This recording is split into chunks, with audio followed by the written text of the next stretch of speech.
Hello everyone and welcome back to CYBERKING Productions. Today I'm reviewing History of the Daleks 14 Revelation of the Daleks. It retails for $21.99 and is as usual exclusive to B&M. Like the 5 Doctors set, this was supposed to see a price increase to $24.99, but for some reason that didn't happen. Starting off with the box, it continues the new box style as seen on the 5 Doctors set, except in yellow rather than blue. Yellow is going to be character's colour for the 6th Doctor, so expect to see yellow on 6th Doctor sets going forward. The front of the box features the Doctor Who logo in the top left corner and Revelation of the Daleks 1985 text in the top right. Below this are a couple of info diamonds that state that you get 2 Necros Daleks and that they're in the 5.5 inch scale. At the bottom is the 6th Doctor identification diamond, which is accompanied by the History of the Daleks 14 text, as well as the gold limited edition sticker. The right side of the box doesn't feature any new information, but the left side has an added 6th Doctor text at the bottom. The back of the box has a write-up about the Revelation of the Daleks story, and some info about the Dalek props. The top features the horizontal version of the Doctor Who logo, while the bottom just has lots of legal gobbledygook. Opening up the box shows off the Vortex-inspired backdrop that is unfortunately destroyed when taking off the blister packaging. But that's enough about the box, let's take a look at the Daleks.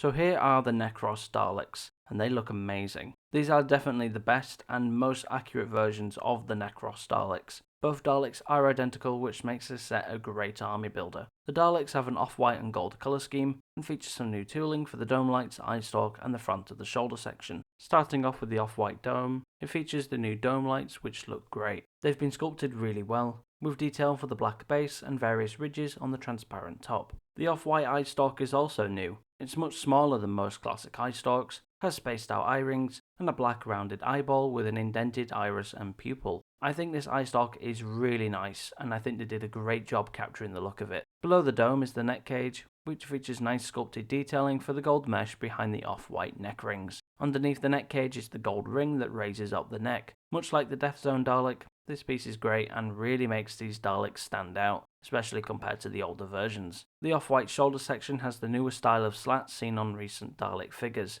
The off-white slats feature detailing for bolts and nicely sculpted gold backing mesh. Below the slats is the off-white lower band. I do think the paint apps on the slats could have been applied better. It's a bit messy in some areas. Now, we've hit our first and actually only inaccuracy when it comes to these Daleks, as far as I can see anyway, and that is the slats. The spacing, size, and style is completely off. Like the Death Zone Dalek though, for character to properly represent these slats, they'd need a new mould, so it's understandable. The shoulder section actually features new tooling for the front section. It has a thinner oval and thicker lower band. This is the biggest piece of retooling they've done for B&M Daleks, and it looks fantastic. It matches the props incredibly well, and I'm so glad they decided to do it. The off-white ball joints are connected to the Daleks' appendages, that being the manipulator arm and the exterminator. Both the manipulator arm and exterminator are painted in gold, with the plunger itself painted in matte black. The gun stick features some sculpted detailing for the tip and rods.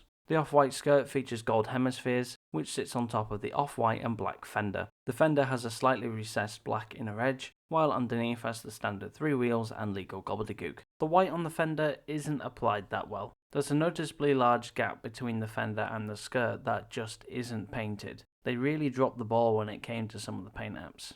Turning to articulation, both Daleks have the standard articulation that is seen on Dalek figures. The head can turn 360 degrees, the eye stalk can pivot up to 90 degrees, the arm and gun are on ball joints, allowing them to be swiveled and rotated around, and lastly the Daleks are able to roll around due to the wheels underneath.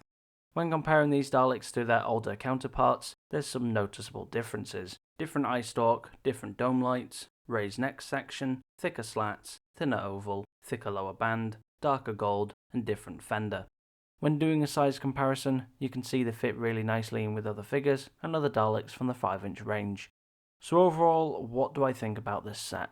I actually really like it. I said in the reveal video of this set that I wasn't particularly looking forward to it, but I really love these Daleks. They are a massive improvement over the previous releases, aside from some dodgy paint applications. These are definitely the most accurate Necros Daleks they've done, and are, in my opinion, one of the best classic Dalek figures character have ever produced.